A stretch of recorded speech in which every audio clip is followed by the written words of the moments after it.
In January of 2010, in the year before the violent deposing of Libyan strongman Muammar Gaddafi, fellow leaders of member nations within the African Union gave Gaddafi a foreboding message. They voted not to renew his chairmanship of their continental League of Nations, and they also rejected his push to establish a grandiose United States of Africa. Gaddafi's comments during the introduction of his successor were not optimistic. The political elite of our continent lacks political awareness and political determination, he said.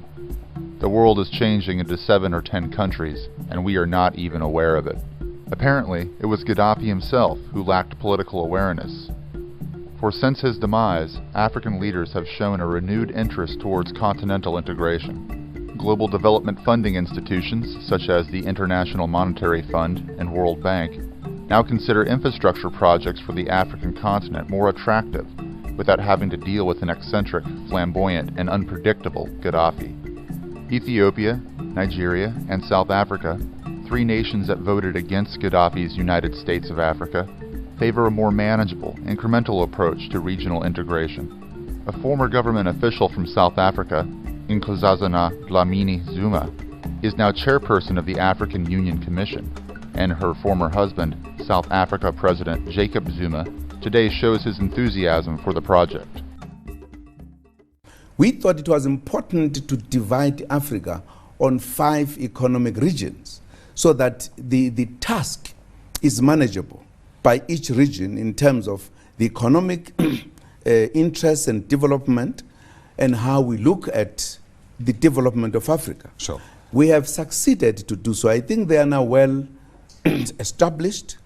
What therefore we are doing is how do we make these, because the idea was how will you begin from there in order to unite Africa at economic activities. Right.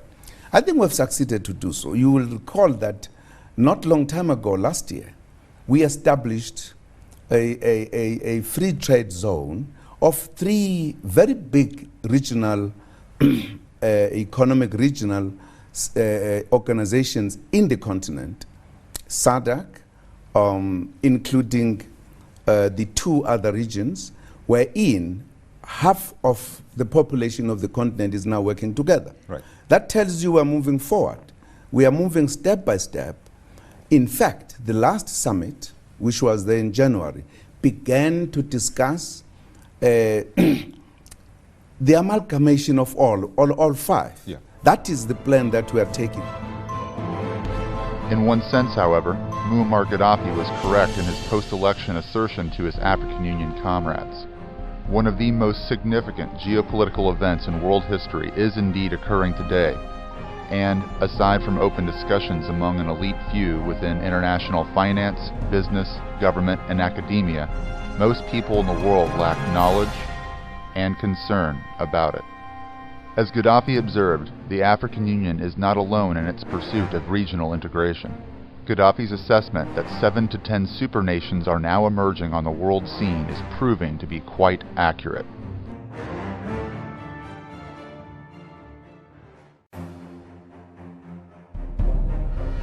Ali Rodríguez, cuenta con este pueblo para tu gestión tan importante al frente de la Unión de Naciones Suramericana, UNASUR. I misread the bailouts and I could see the panic around this chamber, but you of course were calm through it all.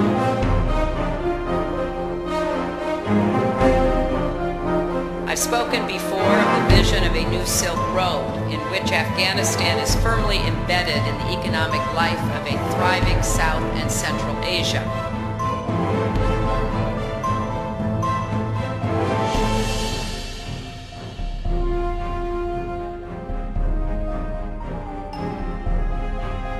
Russian President Vladimir Putin, in his address to General Assembly on December 17th, announced the creation of the Eurasian Union is the principal task of Russian foreign policy.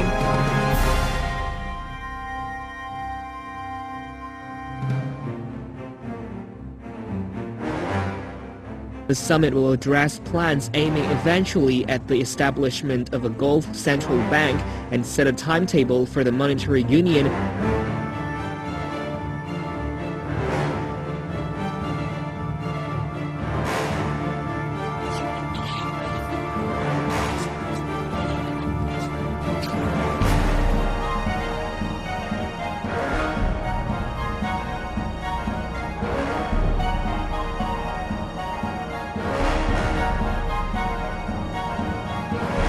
Mr. Van Rompuy, when you first appeared here in what proved to be a rather expensive speech, I said you'd be the quiet assassin of nation-state democracy. I thought it was just going to be a federal Europe, a federal union.